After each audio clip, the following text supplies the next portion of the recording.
Hello, I'm Bartholomew Bland. I'm Matt Nasser. And I'm Claudia Bias. And this is How Does the Art World Work? A serious report from Miami Beach. We're here on With day 3 of champagne. the fairs. Cheers. It's been a hectic time of art seeing. I am exhausted. Are you exhausted? I've been frozen. From air conditioning. Not from some of the procedures offered at some of the satellite fairs. No. Oh, good. Yeah, there's an art fair that has a Botox booth and fillers. I missed that one. Leaving people looking puzzled and quizzical, not just because of the art. Bart and I were talking about how it seems like the hoi polloi are leaving today. They're not even staying the weekend.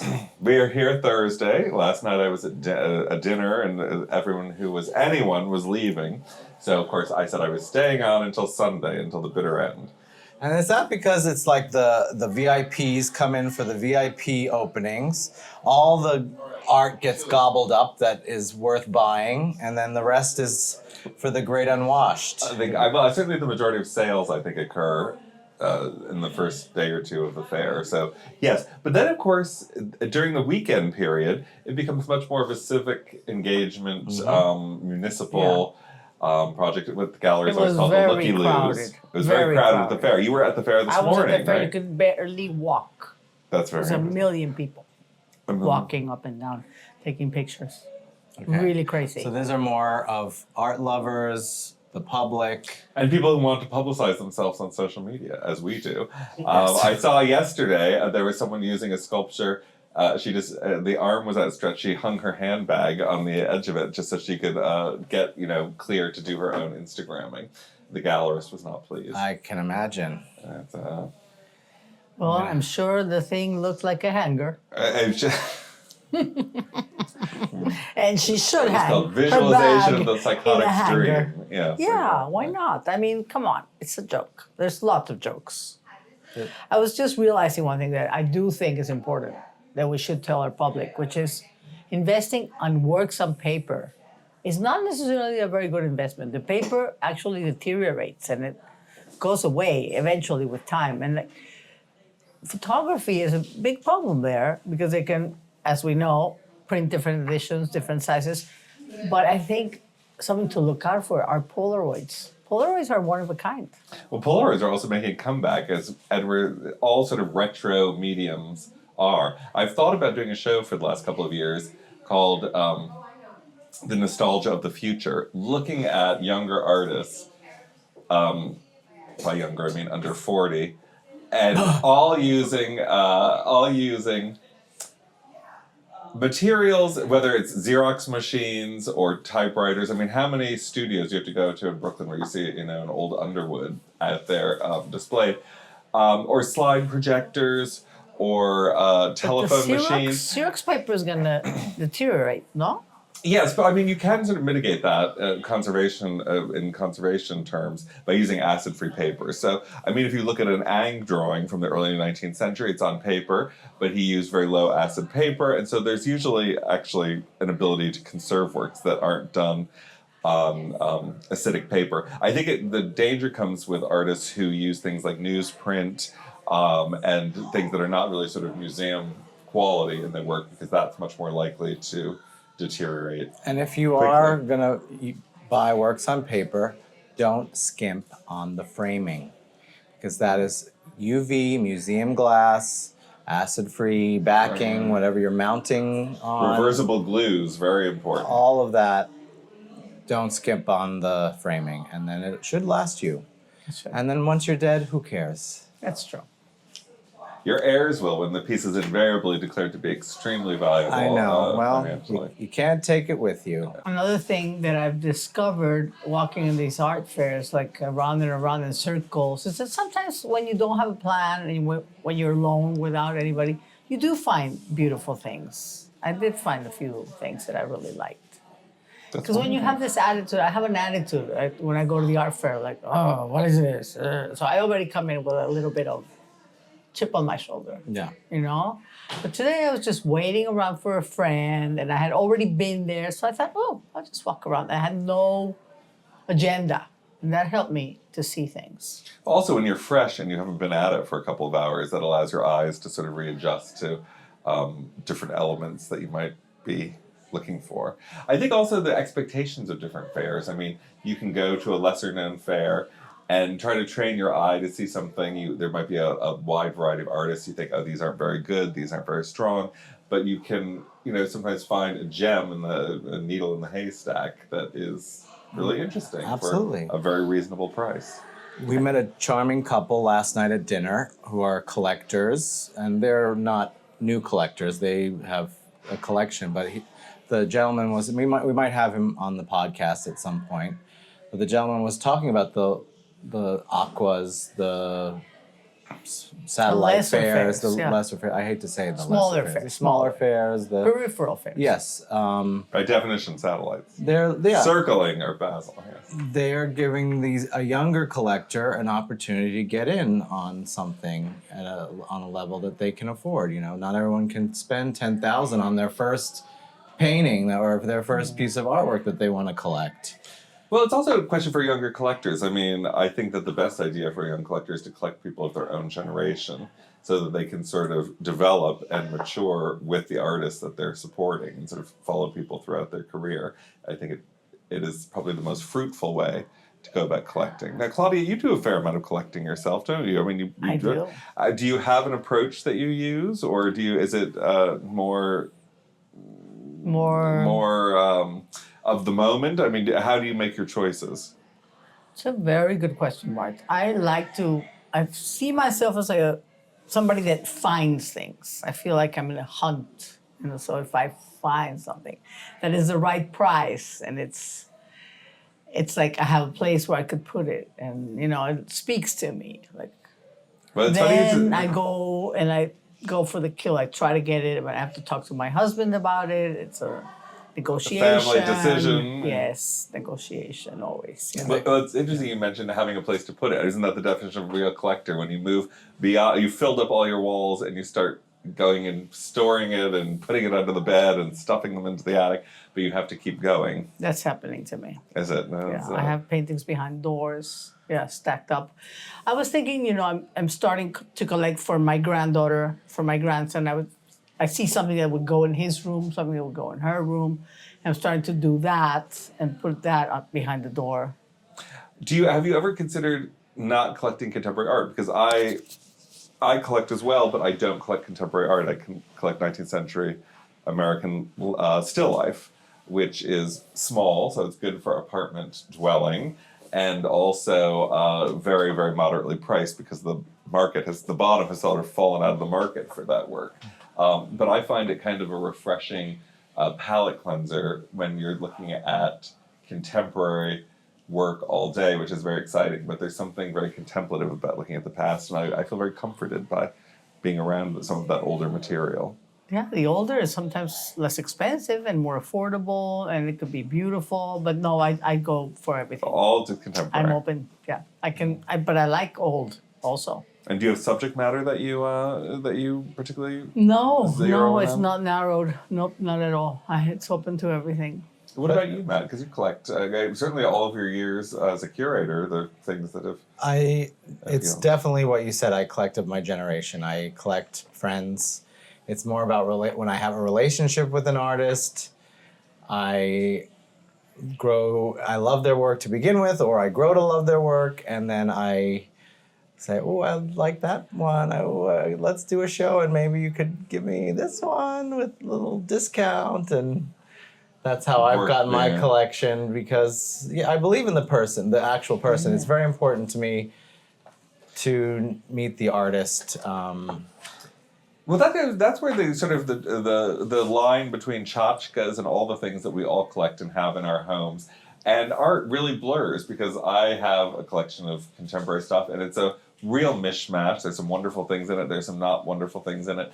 But the unifying thing is that they all have a story, and you remember where it was that you found it. You remember the person you worked with who made it. You remember this was a beautiful birthday card or whatever it is. And there's something extremely satisfying and personal about that. 100%. And you look at it, and it brings you to those moments. And I think that's why people have oftentimes, we were talking about the general public, have a harder time breaking into collecting art or thinking about collecting art in that way, because oftentimes they don't have the kind of access to artists. They don't get those kind of personal narratives. It's such an inside baseball kind of experience in some ways. Yeah. And how do you open that up to the general public or people who are intimidated by collecting For art? example, I like to walk into auction houses, and if I happen to be around Phillips, let's say, and they have a showing that's going to go on sale in a couple of days, so I like to walk around and see what they have,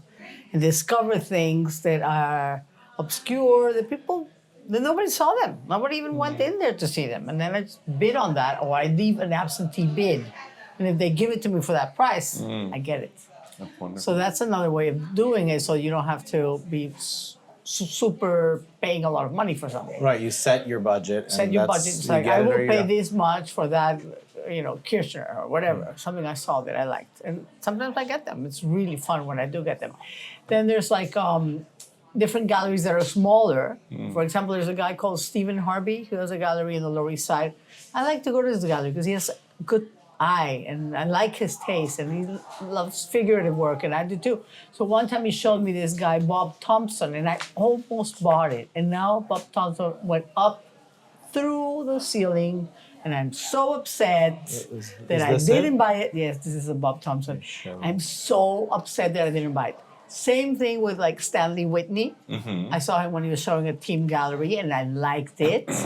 And I'm like, oh, I like this. But it was a very simple, just extremely simple. He was just like making like one color even, not even like maybe some squares. But now Stanley Whitney is unaffordable. He went through the roof and I'm also like beating myself up. Why didn't I buy that Stanley Whitney? But it is, knowing you as long as I have, you are the main driver of your collecting is your eye and you love it and you go for it. Yeah. And I think that's important across any way. You have to, you have to love it. And there's a lot of people that are with their advisors, this person, this resume, this collection, and it becomes a stock. Matching the couch or matching to whatever, I'm not matchy. Like if I like the work, I want it. And then you'll figure it out. I'll find the spot for it. Yeah. Well, that's a question of investment because I was talking to a dealer recently and she was talking about one very elderly artist and that she had acquired work by this artist who she didn't really love, but she felt that the artist was going to die in the not too distant future and that this work was going to go through the roof. And she was sort of sitting on it. And she said, there's a difference between having a collection, your own collection, and actually investing in this kind of work. And that's a high-risk investment in my mind. 100%. That an artist will You don't want to live with something you don't like. And that's the same thing. You shouldn't buy stocks you don't like, I don't think. That's true. That's an interesting. I would think. I don't know. Maybe not. No one has managed to. Might be very wrong there. That's actually a very famous way of buying stocks. I don't know the guy's name, but he wrote a very famous book about if you go to McDonald's every day and you love that and you see and you know this thing and you use this business, buy the stock. Yeah. It's invest in it. Invest in it. Yeah. So that is a strategy. And it's done a lot of people very well, so I agree. If I could, I would buy some red shoes that I saw today by I think it's a French woman. I think she was the same age or the same contemporary of Soutine. I could see the Soutine. She has similar signature. And these little red shoes are gorgeous. Were they gorgeous. Sculptural or a painting? Painting. Just oil and canvas, beautiful red shoes. But they're like 40 grand. Boo! It's a lot of shoes. You can pay your own red shoes. I know. I could definitely paint them for sure. It's wonderful. But not like that. They really when you think are. About Van Gogh, that's another thing. If I go to a fair and I see something, I can make that. I'm not interested in that. I can't make these red shoes. These red shoes have something. The touch, of the person. Soutine. Yeah. So I like that. When I see something that grabs me like that, and then it stays with me. I'm like, oh, those red shoes. I'm not going to have them, but I like them. Go ahead. I was thinking a lot about Soutine recently. I was at the Louvre, and they had the great Chardin still life of the Ray. And I was thinking about that Soutine had been very inspired by that and done his own version of the ray. I love that routine. Yes, I and love maybe I you'll saw do. it in Maybe the you'll, Jewish Museum, that ray. yes, They it's had an it, incredible, it's an incredible piece. Maybe you'll do your own with the innards spilling out as sort of a pinata of art world detritus falling out of a ray. I like it. It's got a good Florida theme too. I would The ray, never paint a right? ray. I'm like not interested in water. It's just like a What are the spaceship water looking creature. theme? But it has that wild smile that Yeah. I think it's is very so satisfying. ugly. Oh no! Really? Oh, No, they're gorgeous. I love the gorgeous. painting itself, but Yeah. the ray, I'm Is not it- interested in the You know, if I'm painting thinking a about ray. them moving through the water, I No, think they're that's like beautiful to see them Serenade. swimming. To see Yeah. them swimming, it's but wonderful. not gutted on the. Not got it on the no, painting. horrible. No. I mean, they're fabulous paintings. Mm. Don't get me wrong, but it's not my theme. It was such a treat being at the Louvre and seeing all those Chardins because they've got a wonderful clutch of them. And I understand that the Louvre has acquired one of his last great still lifes. It's of a tower of raspberries. It's just beautiful, Oh, beautiful. I've seen and, that. Yes, and it wasn't on view. I was very disappointed. But I'll have to Oh. give me an excuse to go back. To, Yeah. to see Did they it. have the boy blowing the Yes, I love that. The That's clay incredible. pipe and the bubble, and it's just sort of there's always this allegory for the briefness of life, the briefness of the art fair. Just flowers for a few days. It is amazing when you think about the amount of work that has poured into the city, how it all comes together in this sort of theatrical moment, and then we're already past the peak, and it's only been a couple of days. It's already beginning to. You could feel another day it will start to dissipate. That's definitely good for the city, no? wonderful, yeah. It's Miami's soul in a way. I feel like the art that has stayed here over the years of doing this has really perforated through the city. And I remember when these monumental sculptures go up for this week and they stay and they become permanent here, and that kind of little pieces are saved. It's almost like a city having their memory. Yes. Well, it's interesting. We were tchotchkes. at the Bass. Matt and I were at the Bass Museum this morning, which is located in a magnificent location right on Miami Beach. Beautiful building. I love the facade. It's kind of a streamlined Art Deco building that's been expanded. And we were looking at historical photographs of the museum, which was started with a collection of kind of second-tier old master paintings in a very kind of formal, Eurocentric, carpeted, heavy work in the 1940s, I guess. What is this, photographs? No, this was painting. Well, they had historical photographs of the museum in their collection. And so they were using that work in a quite innovative way, I thought. These old master paintings in dialogue with some of their contemporary work that were It's on all view. about performative aspects of art. I don't understand a thing you guys are saying. So I can imagine break it our down. listeners are understanding even less. We can break it down. So I guess it was the idea of the exhibition was the museum is supposedly to perform a service for the public of bringing people together and educating them through art and having a moment with these exhibitions. That's performative. A painting is performative because it's telling a story, perhaps, maybe not, but or even the performance of viewing it and taking something from it. So it's exploration. Even taking a photograph of a painting in a museum is performative. is performative. Yes. And it sort of underscored that we always talk about Instagram now and Instagrammable moments. I think the exhibition did a nice job of showing that performative aspect has always existed in the creation of art because the artist always needs an audience. And so the act of art making is performative, and also the act of looking at it is also performative, How many times have I seen and done myself the curatorial pose, sort of the stance, the arm, the looking solemn, yes, exactly. And we were looking at people doing that in the gallery, so it was kind of interesting.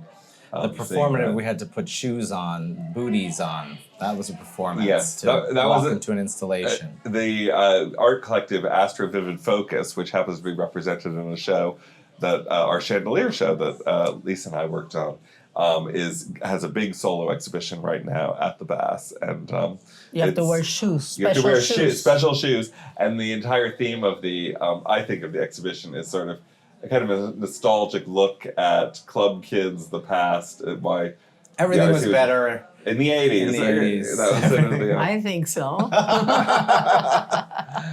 I agree with that point of view. Yeah. Everything was better. I saw David Sale that had the bottom part just a very well realistic nude painting of a woman, and then on top he put he was referencing Rauschenberg and his other friend, the one with the plates, the one you talking about, Schnabel. So he did that, like it was a play on all his friends, and I think it's a pretty good piece. Took a picture of it. I've always liked David Sale, but I've always been criticized for liking him. I think he's the first super clever person to do these impositions and to do the projection and do it well. You know, because everybody just projects and then they fill it in however they please. You're very conscious of that, aren't you? I am you're very conscious of when the you projection see because that in the fairs. I actually, my problem with that is I don't feel that it's so unique. It's, it's like color by number. I don't find that interesting. I know that whenever I make a painting, the proportions are wrong, and people are always looking at that, like, the lips don't even match, or whatever you're doing. It's not even. But that's been going on for 150 years. I mean, there was all that study of Thomas Eakins. Well, that, the Vermeers are done with the camera oscura and all these things. So proportions are important if you want to be depicting something in reality. You know, you have to know how to place it in space, and it has to look real for the person to like it. Like human beings, we like the proportions to be right. We don't like them off. But that technology of the projector makes it so perfect that that's what you're gonna do. Just do the photorealism that they were doing in the 80s, and they were doing it phenomenally well. I think photorealism is coming back. It was There's so a big good. That tribute way. exhibition that was going on. The recent death of people like Audrey Flack, who was doing a lot of that photorealistic work. I think there's going to be a real moment bringing that, not even picture generation, but I like a painting to look like a painting. Yes, exactly. Well, there's something inherently conservative in that, don't you think? Small c there's a comfort. We were talking about this with the art going public to want to know that it's something that they cannot make themselves, and you really see that there's a kind of exhaling of like, this is what a painting should look like, you know. Very true. And that has resisted But I modernism. disagree. This all these my kid can do that. The Picassos, no, your kid cannot do a Picasso. I disagree with that point of view. As I stare into my champagne bubbles, I think about another thing of aspect of how the art world works, and there's all the parties that happen during this week that I don't go to anymore. And you were talking about it was better in the 80s. It was better in the aughts for me when I was starting out. Have your And I'm invitations going- been rescinded? No, I get no. invitations still. I just delete them from my inbox. Oh, so jaded, so jaded. I'm not jaded. I'm sleepy. That'll do it. I'm tired. I'm tired. I'm tired. And then we're drinking Yeah, champagne at that's 3 probably o'clock. something to do with it. Okay. Yeah, But that helps. is how the art world works. A part of it. That is It is very going true. You to have to these- go to the parties. go to You have to these show up to the parties. openings. The gallery you like, you have to go to the gallery. You have to be perseverant. Yeah, and be social. And Like the have- I Ching says, But perseverance. I think you have to be inherently this. social. I think it's very hard to go with a definitive mission to a lot of these events. And you see people coming at you with this kind of, crazed look in their eye. They're going to sort of, make contact and do what they need to do. Yeah. And there's something incredibly off-putting about that at a certain point. It's very yes. hard to. It's very hard. It has to be schmooze organic. Well. It has to be organic, and it is like you guys light up when you're talking about these paintings, these artists. You have to have a real desire to be in this world, Yes. in this art world, and people can tell if your proportions are right or wrong. In terms of your sincerity. In terms of your sincerity. It helps Is if you're- sincerity the next hot new trend in the art world? I think sincerity is super important. I mean, Especially in and right the- nowadays with the sincerity up in the air, I'm like, What about earnestness? oh my Always god, a hot topic. oh my god. Well, You have to be real. let's have a little more champagne and drink to that for the next. Did we do half an hour? Is it over?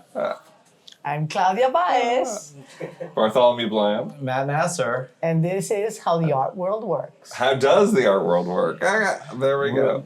Oh, Thank no, you. like the other person said, does the art world work? Does the art Does the art world does work? the art world work? That's what we want to know. Goodbye. Bye. Bye.